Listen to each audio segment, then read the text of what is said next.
इमरान हाशमी के करियर में जिस फिल्म ने 19 साल पहले सिर्फ निराशा दी थी, आज वही फिल्म उनके करियर की सबसे बड़ी सक्सेस स्टोरी बन चुकी है।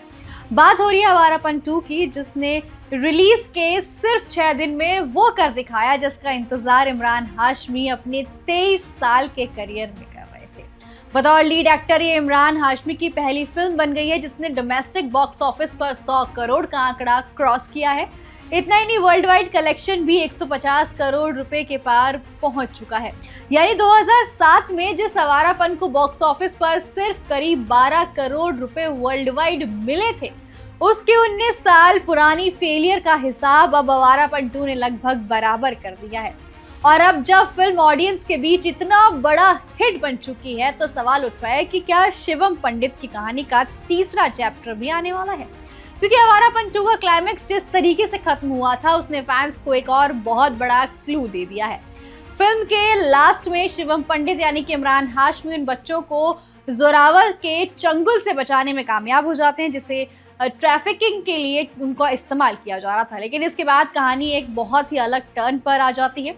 पता चलता है कि नफीसा का किरदार जिसे शबाना आजमी ने निभाया है, शिवम की मदद करती हैं, लेकिन इसके बदले वो शिवम के सामने अपनी सर्विसेज यानी कि अपनी कंडीशंस रखती हैं। फिल्म के आखिरी मोमेंट्स में शिवम को नफीसा के गैंग का हिस्सा बनते हुए दिखाया जाता है। यानी कहानी खत्म नहीं होती है, बल्कि ऐसा लगता है कि जैसे कहानी का सफर अब एक नए चैप्टर पर जा रहा हो।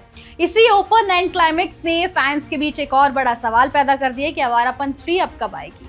और इसी सवाल पर फिल्म के राइटर बिलाल सिद्दीकी ने एक बहुत बड़ा अपडेट दे दिया है जिसने फैंस को एक्साइटेड कर दिया। बिलाल सिद्दीकी ने साफ साफ ये अनाउंस नहीं किया है कि आवारापन 3 ऑफिशियली बन रही है, लेकिन उनके जवाब ने इतना ज़रूर हिंट में दे दिया है कि तीसरे पार्ट का आइडिया पूरी तरीके से बंद नहीं हुआ है। उन्होंने बताया कि आवारापन 2 की रिलीज़ होने के बाद उन्हें और प्रोड्यूसर विशेष भट्ट को आपस में बात करने का ज़्यादा मौका नहीं मिला। उन्होंने कहा कि अभी तक उन्हें विशेष के प्लान्स के बारे में पता नहीं चला है, लेकिन उम्मीद है कि वो जल्द ही इस बारे में सोचेंगे और कहानी को आगे बढ़ाएंगे।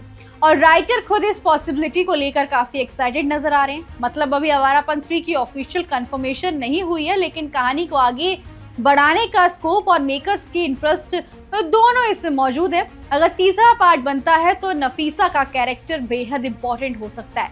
बिलाल सिद्दीकी ने शबाना आजमी के कैरेक्टर की तारीफ करते हुए कहा कि उनके प्रेजेंस ने इतने पावरफुल तरीके से समा बांध रखा था कि जैसे पूरी फिल्म उन पर ही हो। वहीं आपको बता दें, इस कहानी में कई चीज़ों को लेकर और कई कैरेक्टर्स की जमकर तारीफ हुई है। अगर एक तरीके से देखा जाए तो नफीसा का किरदार सिर्फ एक सपोर्टिंग रोल नहीं था, बल्कि शिवम की जर्नी का एक नया डायरेक्शन भी था। और यही वजह है कि आवारापन 2 के एंडिंग में नफीसा और शिवम की नई इक्वेशंस को देखकर फैंस अब तीसरे पार्ट की कहानी को लेकर थ्योरीज बना रहे हैं। क्या शिवम अब नफीसा के गैंग का हिस्सा बनकर कोई नया मिशन पूरा करने वाला है? क्या नफीसा और शिवम की पार्टनरशिप आगे कहानी का सबसे बड़ा एंगल बनेगी, या सिर्फ शिवम के सामने एक बार फिर कोई नया चैलेंज आएगा? इन सवालों के जवाब फिलहाल मेकर्स ने रिवील नहीं किया है, लेकिन एक बात साफ है, आवारापन 2 की सक्सेस ने आवारापन फ्रेंचाइजी के लिए एक नया रास्ता जरूर खोल दिया है। और इस सक्सेस को लेकर फिल्म के राइटर बिलाल सिद्दीकी भी बहुत खुश नजर आ रहे हैं। वहीं अब सबको इंतजार है कि कब आएगी आवारापन 3। क्या आप भी एक्साइटेड हैं आवारापन 3 के लिए? तो प्लीज कमेंट कीजिए और ऐसे एंटरटेनमेंट से जुड़ी खबरों के लिए देखते रहिए फिल्मी beat. Subscribe to One India and never miss an update. Download the One India app now.